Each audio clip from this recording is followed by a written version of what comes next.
잠언 14장 20절부터 마지막 절까지. 오늘 이 본문은 전체가 인간관계하고 관계되는 그런 말씀이라고 할 수 있습니다. 인간관계에 대한 이야기를 이웃에 대해서, 그리고 무엇을 도모하고 어떤 일을 수고하는가에 대해서 여러 가지 대조들을 쭉 한 다음에 26절 7절에 어떤 핵심 결론 같은 이야기를 여호와를 경외하는 자로 합니다. 그리고 또 다시 이 왕의 통치나 이제 28절에 나오죠. 사람의 마음의 상태, 가난한 자에 대한 이야기, 그리고 왕의 통치를 받는 나라와 신하들에 대한 이야기, 이렇게 쭉 이어져 가고 있죠. 먼저 20절, 21절을 보면 이 가난한 자와 부자 이야기를 합니다. 20절은 일종의 그 당시뿐만 아니라 오늘날도 마찬가지고요. 그 현상, 나타나는 현상을 설명한, 그런 표현한 말씀이라고 할 수 있고, 21절은 그것에 대한 그 바른 어떤 그 교훈 또는 하나님의 뜻, 이런 것을 말하고 있습니다. 20절을 보면은 가난한 자는 이웃에게도 미움을 받는데 부유한 자는 친구가 맞다. 이것은 현상이죠. 우리가 사는 세상은 이런 모습을 보인다 하는 거예요. 가난한 자는 미움을 받는다. 왜 미워하는지는 모르지만 이 싫어하는 거죠. 가난한 자. 가난한 자하고 놀지도 말아라. 제가 전에도 설교 시간에 언급을 했고, 또 여러분 뉴스에서도 봤겠지만 20평대 사는 아이하고 놀지 말아라 하고 30, 40평대 사는 사람들이 했다는 거, 그게 이제 일종의 이웃에게 미움을 받는다, 그런 뜻이죠. 부유한 자는 친구가 많다. 부자고 돈이 많으면 사람이 끌죠. 이제 이게 나타난 현상이에요. 그런데 21절은 그렇게 이웃을 업신여기는 자, 그게 이제 가난한 자는 이웃에게 미움을 받아도 이거하고 관계가 되는 거죠. 는 죄를 범하는 것이요. 그게 그냥 단순히 나타난 현상이 아니라 그게 하나님 앞에서는 범죄 행위다 하는 것을 말하고 있어요. 그러나 빈곤한 자를 불쌍히 여기는 자는 복이 있다. 그러니까 이게 신약에서와 이 잠언과 표현 방법이 다를 뿐이지 그 기본 생각은 똑같아요. 신구약이 구약과 신약이 마치 단절되어 있는 것처럼, 구약은 율법 시대, 신약은 은혜 시대, 이런 식으로 말하는 사람이 있고, 성부 시대, 성자 시대, 성령 시대, 이렇게 구분하는 사람들도 있는데, 그렇게 구분하는 사람들의 그런 말과 논리는 좀 주의하셔야 됩니다. 따라가면 안 되는 거예요. 신구약이 똑같은 삼위일체 하나님이고 성경 자체가 통일성을 이루고 있어서 기본적인 정신이 같아요. 다만 이제 구약이 예수 그리스도가 오실 것을 약속하는 그런 내용으로 이루어져 있어서, 또는 상징, 모형, 예표, 이런 것들이 많이 등장을 한다는 것이고, 신약에서는 성취된 예수님으로 말미암아 약속이 성취되었기 때문에 그 여러 가지 달라진 모습을 보일 뿐이지 근본적인 밑바탕에 흐르고 있는 정신이 변한 건 아니에요. 그러니까 여기서도 이렇게 이야기를 하지만 야고보서나 산상보험 같은 데하고 비슷한 내용을 지금 말하고 있죠. 특히 야고보서에서 그 확실하게 지적을 하잖아요. 부자가 왔을 때와 교회 안에 가난한 자가 들어왔을 때의 태도, 여기하고 21절과 똑같은 이야기입니다. 그래서 우리가 가난한 자를 어떻게 대하느냐, 근데 단순히 가난한 자뿐만이 아니라 이웃을 어떻게 대하느냐 하는 것이 하나님을 어떻게 대하느냐하고 관련이 있다 하는 것을 말하고 있어요. 그래서 31절, 32절을 보면 가난한 사람을 학대하는 자는 그를 지으신 이를 멸시하는 자다라고 이야기를 하는 것이죠. 그러니까 하나님을 섬기는 것과 사람을 대하는 자세하고 관련이 있어요. 사람 대하는 것과 하나님 대하는 것이 서로 분리되어 있으면 안 됩니다. 하나님의 뜻이 사람을 어떻게 대하느냐 하는 것으로 드러나는 것이니까 그렇습니다. 이 31절 이하는 이따가 거기 가서 보기로 하고요. 다시 22절, 23절을 보면 거기는 도모 그리고 수고 이런 말이 나옵니다. 악을 도모하는 자는 잘못 가는 것이다. 선을 도모하는 자에게는 인자와 진리가 있을 것이다. 모든 수고에는 이익이 있다. 입술의 말로만 하는 자는 궁핍할 것이다. 그러니까 이 22절은 당연한 이야기인데 23절은 모든 수고에는 이익이 있어도 입술의 말은, 왜 갑자기 입술의 말은 그럴까요? 이게 이제 수고하지 않고 말만 하는 거 이야기를 하는 거죠. 수고는 않고 말만 하는 자는 궁핍이 이를 뿐이다 하고 대조를 한 거예요. 또 24절 지혜로운 자의 재물은 그의 면류관이다. 미련한 자의 소유는 다만 미련한 것이니라. 그러니까 재물 자체를 이 재물 자체는 어떻게 보면 중립적이죠. 근데 그 재물을 누가 소유를 했느냐에 따라서 가치가 달라지는 거죠. 지혜로운 자가 소유한 재물은 면류관이 되지만 미련한 자가 소유한 재물은 미련한 것이 되는 것이죠. 왜 그러느냐 하는 것을 설명은 안 해요. 여기서는 그냥 그렇다 이렇게 말을 하고 있는 거죠. 그래서 이 재물 이야기인 24절은 어떻게 보면은 23절하고도 연관이 되어져 있어요. 그리고 23절은 수고와 도모라는 차원에서 22절하고도 연결점을 가지고 있죠. 25절 진실한 증인은 사람의 생명을 구원하여도 거짓말을 뱉는 사람은 속이느니라. 그래서 진실과 거짓을 대조를 했습니다. 여기까지 22절로 25절까지는 여러 가지 대조를 지금 했어요.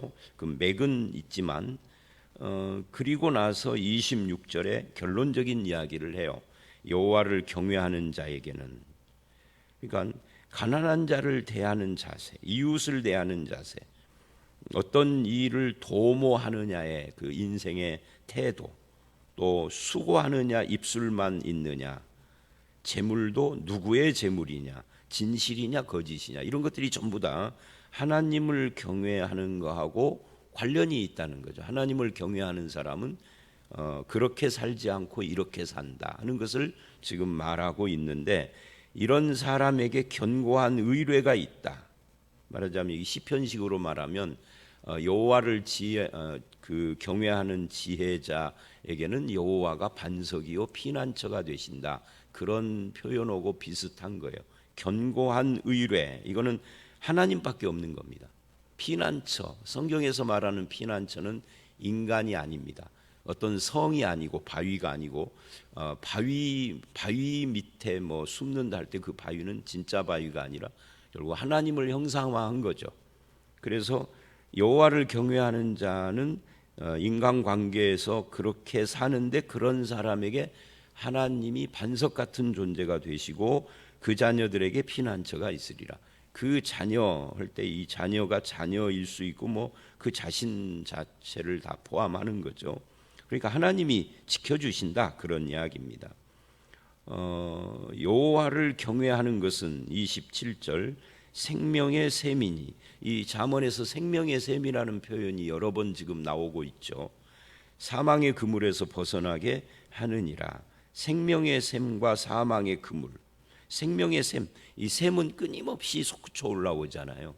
그러니까 생명이 끊이지 않는 것을 이게 묘사하는 그런 표현이라고 할 수 있는데, 사망의 그물은 절망이죠.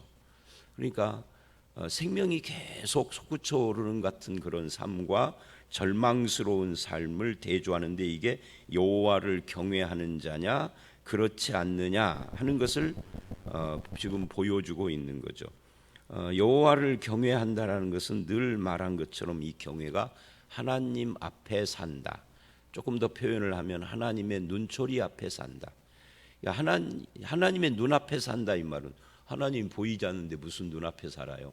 하나님이 사실은 내 눈앞에 계시는 것처럼 사는 걸 말하는 거죠. 그게 하나님 앞에 사는 거죠. 이거를 이제 옛날 사람들은 고람되어 이렇게 표현을 하고, 우리나라 사람들은 옛날에 우리 한 세대 전 선배들은 이걸 신전 의식 그렇게 이야기를 했어요. 한문을 많이 쓰던 시대이니까 같은 이야기입니다. 신전 의식이라는 말. 신전, 신 하나님 전 앞에, 하나님 앞에 앞전자니까 하나님 앞에 있다는 의식을 가지고 산다. 그러니까 하나님의 눈초리 앞에 산다 하는 것보다 훨씬 더 정확한 표현이에요. 신전 의식이. 다만 한문하고 친하지 않는 세대를 우리가 살기 때문에 그 한문 표현을 삼가하는 거죠. 그러니까 코람데오라는 것이나 신전 의식이나 하나님의 눈 앞에 산다 뭐 이런 표현들이 다 여호와를 경외하는 자인데, 하나님 눈앞에 사는 사람은 이웃에게도 해를 끼치지 않죠. 악을 도모하지 않죠. 이웃을 멸시하지 않죠. 재물을 소유하는 방법도 선해야 되지만 쓰는 것도 선하게 사용을 하게 되고 거짓을 말하지 않을 것이다 라는 이야기를 지금 하고 있는 겁니다. 그래서 오늘 본문 또는 14장 전체는 26, 7절이 핵심이라고 할 수 있습니다. 이 핵심 주제를 놓고 나머지를 이야기를 하는 거죠. 이 하나님을 경외하는 그런 사람에게는 그가 왕이라 할지라도 이제 왕과 그 통치에 대한 이야기를 하는 겁니다. 28절, 34, 35절. 이 왕이 통치를 하는 이런 모습을 말을 하는데, 먼저 왕과 백성과의 관계를 28절이 말을 해요. 백성이 많은 것은 왕의 영광이요, 백성이 적은 것은 주권자의 패망이다.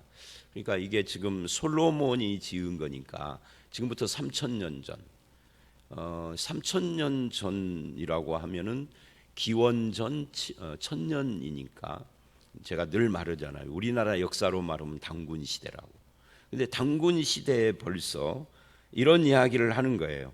백성과 왕, 백성 없이 왕 없다 그런 말이잖아요. 이게 결국은.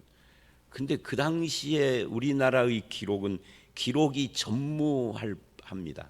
당군 시대 기록 자체가 없잖아요. 그 무슨 삼국유사니 삼국사기니 하는 것은 단군 시대로부터 몇백 년 뒤에 기록을 한 거예요. 몇백 년, 뭐 1,000년 뒤에 기록을 하기도 하고요. 1,000년도 더 돼서 기록을 하고. 그러니까 이제 거의 좀 이게 표현이 거의 진실에 가깝지 않은 거죠. 구라 이럴 뻔했어. 그러니까 이제 진실에 가깝지가 않고 그냥 거의 상상이거나 그냥 그렇다더라를 모은 거죠. 모아서 조금 더 이렇게 좀 가피를 했을 것이라고 생각을 해요. 일연이라는 중이 기록을 하고 했다고 그러는데, 아니 지금처럼 데이터베이스가 쫙 그 컴퓨터에 저장돼 있는 시대가 아닌데 막 1,000년 전, 1,500년, 2,000년 전 것을 어떻게 하는 거예요? 그거 뭐 성경처럼 하나님의 영감 이런 것을 말하는 것도 아니고, 그죠? 뭐 삼국유사 그거 삼국사기 삼국유사 뭐 김부식이 했다 뭐 그러는데 그걸 말하려고 하는 것이 아니라, 그런데 지금부터 3,000년 전 이 솔로몬이 지금 백성과 왕의 이야기를 하면서 백성 없는 왕은 없다는 말을 하고 있다. 마치 이게 조선시대 말쯤이나 나올 법한 말을 하고 있단 말이죠. 그 전에는 우리나라 사람들이 그런 의식 자체가 없었는데 홍길동 시대쯤 됐다 그 말이죠. 그죠? 그것도 그냥 홍길동 시대쯤에는 거의 그러고 싶은 소망만 있지 사회 여건은 전혀 안 돼 있는. 그러니까 이게 대단한 표현이에요. 우리가 볼 때는 뭐 너무 당연한 이야기를 하고 있는 것 같아도 3,000년 전이라는 시간을 대입해서 생각을 해보면 이게 대단한 이야기를 하는 거예요. 이게 결국은 이거의 뿌리에는 뭐가 있느냐면 왕의 위에도 하나님이 있다는 것이 이 뿌리에 있는 거죠. 그러니까 백성과 왕은 상하 관계인 것 같지만 백성 없는 왕 없다 하고, 이것의 위에 누가 있느냐면 뭐 왕 말고 누가 있어? 없지. 그러나 성경은 왕 위에 여호와가 계신다 하는 거. 그래서 왕도 여호와를 경외해야 하고 백성도 여호와를 경외해야 하고, 그 왕의 통치도 여호와를 경외하는 지혜로 통치를 해야 하고, 이렇게 지금 이야기를 하고 있는 겁니다. 그래서 34절을 보면 공의는 나라를 영원하게 하고 죄는 백성을 욕되게. 백성 없는 왕이 없는데 백성을 통치할 때 뭘로 통치를 해야 되느냐? 공의로 해야 한다. 죄로 하면 안 된다. 이 죄라는 것이 굉장히 포괄적으로 사용을 했지만 뭐 죄는 수탈도 있고 착취도 있고 강압도 있고 폭력도 있고 뭐 여러 가지가 있죠. 왕이 백성에게 저지르는 죄라는 것은 주로 그런 것들이잖아요. 윤리적인 무슨 이런 그런 도덕적 죄보담도 그런 통치의 죄를 말하는 거죠. 그런데 이렇게 죄로 통치하는 자는 하나님을 경외하지 않는 자다. 공의로 통치하는 자가 하나님을 경외하는 자다 하는 것을 말하고요. 35절은 슬기롭게 행하는 신하는, 그러니까 왕만이 아니라 신하들도 슬기롭게 지혜롭게 해야 한다는 거죠. 왕에게 은총을 입고 욕을 끼치는 신하는 그 진노를, 뭐 이것도 당연한 이야기입니다. 신하들의 태도에 따라서 왕이 어떤 반응을 보이느냐 하는 것은, 자, 이게 전부 다 여호와를 경외하는 자로서 왕이나 신하나 백성들의 태도를 말한 겁니다. 다시 29절 30절을 올라가 보면 이제 마음의 상태에 대한 이야기를 해요. 노하기를 더디하는 자는 크게 명철하여도 마음이 조급한 자는 어리석음을 나타내느니라.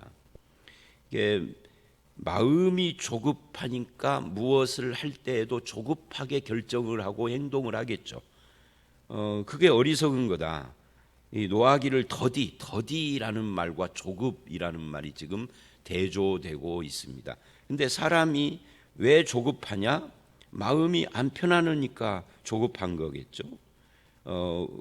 노하기를 더디한 자는 마음이 넉넉하고 평안하고 이러니까 그게 가능한 것이다 라고 말을 하고 있습니다. 결국 노하기를 더디하는 자는 감정 조절을 하는 자입니다. 조급한 마음을 내려놓고 신중하게 분별력 있게 말하고 행동하는 자에 대한 이야기를 29절과 30절이 하고 있는 거예요. 그러려면 평온한 마음이 필요하다. 이 평온한 마음을 깨트리는, 내 마음을 평온치 못하게 하는 것들 중에는 여러 가지가 있죠. 조급함도 있지만 여기서는 지금 뭘 또 이야기를 하느냐면 시기심 이야기를 해요. 시기심은 썰을 뼈게 하는데 이게 평온한 마음과 반대쪽에서, 대조 쪽에서 나오고 있다는 걸 주목할 필요가 있습니다. 그러니까 마음에 시기심이 있으면 평안하지 않고, 평안하지 않은 사람은 조급하고, 조급한 자는 일을 저지른다, 이런 이야기를 지금 하고 있는 거야. 어리석은 행동을 한다. 그러니 네 마음의 상태를 점검해 봐라. 왜 시기가 생기고 조급해질까? 결국은 하나님을 믿지 않기 때문에, 하나님을 의지하지 않기 때문에, 판단하실 하나님, 인도하시는 하나님을 안 믿기 때문이다. 이렇게 지금 이야기하고 있습니다. 그리고 이제 가난한 자를 또 이야기를 하죠. 31절. 가난한 자를 학대하는 자는 그를 지으신 이를 멸시하는 자다. 아까도 설명한 것처럼 가난한 자에 대한 태도와 하나님에 대한 태도가 같은 거다라고 말을 해요. 궁핍한 사람을 불쌍히 여기는 자는 주를 공경하는 자다. 그러니까 우리는 가난한 사람이나 이웃을 대하는 태도에 하나님을 믿는 것이 반영되어야 하는 그런 사람들인 거죠. 그렇지 않고 나는 하나님만 잘 믿을 거야 라고 말하는 사람들이 가끔 있어요. 하나님만 잘 믿을 거야, 뭐 사람들 신경 안 써, 그게 대단한 믿음처럼 생각을 해요. 인본주의를 벗어나서 신본주의적 삶을 산다는 것처럼 느껴지는데 그게 인본주의, 신본주의는 그런 것이 아닙니다. 하나님을 잘 믿는 사람은 사람들도 사랑하고 섬기고 잘 온유하게 대하고 사랑한다. 그러니까 이웃 사랑은 하나님 사랑과 연결되어 있다는 이야기를 지금 하고 있는 거예요. 악인은 31절이죠. 악인은 32절. 악인은 그의 환난에 엎드러져도 의인은 그의 죽음에도 소망이 있느니라. 이 표현도 참 재미있는 표현이에요. 악인이 환난에 엎드러진다 하는 것은 뭐 당연한 건데, 신앙으로 볼 때 의인의 결말에 대한 것이 이게 참 재미있는 표현이에요. 의인은 죽지 않는다 이럴 것 같은데 예상이 의인은 죽음에도 소망이 있다 그래요. 안 죽는다고 말하지 않습니다. 만약에 성경에서 의인은 안 죽는다 했으면 성경을 못 믿을 뻔했어요. 성경이 진리가 아닐 뻔했어요. 우리 인간이 예상하고 기대하고 소원하는 것이 꼭 진리는 아니거든요. 근데 의인은 안 죽는다 하지 않고 의인은 죽는데도 소망이 있다 이렇게 말을. 그래서 성경이 진리죠. 안 죽는다고 했으면 사기였을 것 같아요. 이게 사기치는 거죠. 그러니까 지금 이 표현이 굉장히 중요합니다. 우리가 의인이라는 것이 신약에서는 예수 믿는 자, 신약에서는 의인이라기보다는 기독교인, 그리스도인 또는 제자, 믿는 사람, 성도 이런 식으로 표현을 하죠. 그러니까 성도는 다 의인이고 의인이어야 하는 거죠. 의인이라는 게 하나님과 의인은 올바름이고 인자가 붙으면 올바른 하나님과 관계를 맺은 사람이니까 예수로 말미암아 화목제물 예수가 우리를 원수와 죄인이었던 우리를 하나님과의 관계를 완전히 역전시켜서 아버지와 자녀, 왕과 백성으로 만들었잖아요. 그게 의인인데 그 의인 성도는 안 죽는 것이 아니라 죽어도 소망이 있다 그러는 거예요. 아니, 사람이 죽었는데 무슨 소망이 있어요? 이걸 내세를 전제하지 않고서는 이렇게 말할 수가 없는 거죠. 천국을 말하지 않고서는 이런 소망을 말할 수 없어요. 그러니까 저는 이게 궁금한 면이 좀 있어요. 이 우리 건너편집 저 여호와의 증인 2단은 이 내세 천국을 부정하거든요. 지상 천국만 말하거든요. 이런 구절을 어떻게 해석할까? 뭐 해석하겠죠, 나름대로 하겠지만은 워치타워 성서협회라고 하는 그 협회에서 해석을 해서 내려보낸다고 그래요. 이렇게 내려보내고 설교문도 내려보내고 그렇다고 하는데 궁금한 면이 있어요. 사실 궁금하다 해서 가서 알아볼 마음은 없지만 이게 의인은 죽었어요. 죽습니다. 그래도 소망이 있다. 근데 우리는 죽음을 말하지 않고 세상에서의 소망만 말을 하기 때문에 사실은 여호와를 경외하는 삶을 못 사는지도 모르죠. 그 두려움 때문에. 33절 지혜는 명철한 자의 마음에 머문다. 있다 하는 이야기죠. 있다. 머문다는 것은 그 속에 있다. 그리고 미련한 자의 속에 있는 것은 나타난다. 그러니까 지혜로운 자는 속에 있는 것이 나타났을 때 보니까 그게 뭐예요? 명철한 사람은 속에 있는 것이 나타나는 걸 보니까 그게 지혜단 말이죠. 근데 이 지혜는 여호와를 경외하는 지혜죠. 그런데 어떤 사람의 속에 있는 것은 나타났는데 그게 미련함이다. 지혜가 아니었다. 이 사람이 겉과 속에 있는 것이 나타나고 있다는 것을 이렇게 표현을 하고 있는 겁니다. 그러니까 결국 우리가 우리의 말이나 행동이나 이런 것을 어거지로 하려고 해서 되는 건 아니에요. 내가 말하고 행동하는 이제부터 이렇게 말을 해야지 그러면은 잠깐 그렇게는 할 수 있겠죠. 하루 정도는 가능하겠죠. 늘 거기에 신경 쓰면은. 그런데 그 다음 날쯤 되면은 이게 머릿속에서 그래야지 하는 것이 지워질 때쯤 되면은 원래 속에 있는 것이 드러나죠. 그래서 결국 사람의 언어와 행동은 그 속에 무엇이 있느냐가 드러나는 거라 내 속에 무엇을 채울 것이냐를 먼저 신경 써야 돼요. 내 속에 뭘 채워야 돼요? 하나님을 경외하는 마음, 지혜, 그죠? 진리 이런 것을 채워야죠. 이게 그런 것을 채우는 것은 단시간에 되는 건 아니에요. 이게 생활 습관 같은 것이 되고 계속 말씀을 한 번에 한 자리에 앉아가지고서 속독으로 요거를 10번을 읽었다. 하루 동안 휴가를 내가지고 그것이 중요한 건 아니에요. 하루 앉아서 속독으로 10번을 읽는 것보다는 1년 내내 하루도 안 빠지고 성경을 조금씩 계속 읽었다. 그리고 그렇게 읽은 것이 어느덧 30년이 됐다. 그래야 하는 거죠. 그런 기간의 누적을 통해서 내 속에 있는 것이 달라지는 거잖아요. 그 전에는 예수를 믿었지만 예수님이 내 안에 계신다. 이게 이제 예수를 믿은 거예요. 믿었지만 사실은 내가 그동안 찌들어 와서 내 속에 찌들어 들어가 있는 것은 세상이잖아요. 이런 것들이 다 완전히 빠질 수는 없겠지만 빠져나가고 거기에 하나님과 하나님의 지혜와 진리의 말씀과 이런 것들이 쌓여져 가는 것이 말로 나오는 거잖아요. 그러니까 속에 있는 것이 나온다 이러는 거예요. 속에 있는 것이 나온다. 하나님 생각을 어쩌다 했다 이게 아니라 하나님 생각을 늘 해야 하나님이 나오는 거잖아요. 그러니까 이 속에 있다는 것이 굉장히 중요한 이야기다라고 할 수 있습니다. 속에 있는 것이 나타난다. 그렇게 오늘 말씀은 마무리가 되었습니다. 34호절은 아까 설명을 했으니까요.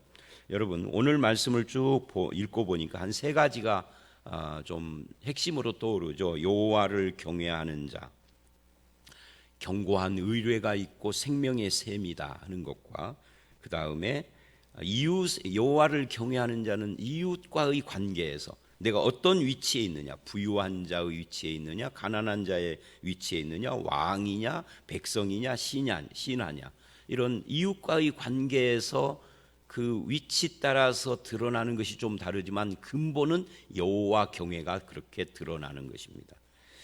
그리고 마지막 결론은 결국 그 모든 것은 내 속에 무엇이 있느냐를 나타내는 것이다 하는 것으로 마무리를 했습니다. 여러분의 마음 속에 하나님 앞에 내가 살고 있다는 이 경외 의식이 충만하여서 그것이 종교로만 나타나는 것이 아니라 우리 삶의 모든 특히 인간관계 속에서 하나님 경외가 잘 드러나고 열매를 맺는 그런 삶을 살아가시기를 주의 이름으로 축원합니다. 함께 기도하겠습니다. 하나님, 여호와를 경외하는 자는 견고한 의뢰가 있고 피난처가 있고 그것은 생명의 셈인데 이것이 나에게뿐만 아니라 이 여호와 경외가 때로는 가난한 자나 이웃에게 어떻게 드러나느냐를 말씀을 했습니다. 주님, 사람을 사랑하고 불쌍히 여기며 사람들과의 관계에서 악을 도모하는 것이 아니라 선과 인자와 진리를 드러내는 그런 삶을 살게 하시고 우리의 입술의 말도 그런 하나님 경외가 반영되게 하시며 내가 가진 직책이나 직분이나 위치 따라서 변하는 것이 아니라 그것이 하나님을 경외함으로 나타날 수 있도록 인도해 주시옵소서. 아버지 하나님, 우리 속에 있는 것이 드러난다고 했습니다. 지혜가 드러날 것인지 미련한 자의 그 미련함이 드러날 것인지 아버지 하나님 이것이 우리의 마음의 훈련이 되고 삶의 습관이 되고 하나님 앞에 살아가는 것이 젖어들어서 그렇게 늘 무의식 가운데서도 하나님과 하나님의 진리를 드러내는 삶을 살아가는 우리들이 되게 해 주시옵소서. 예수님 이름으로 기도드려 싸움나이다. 아멘.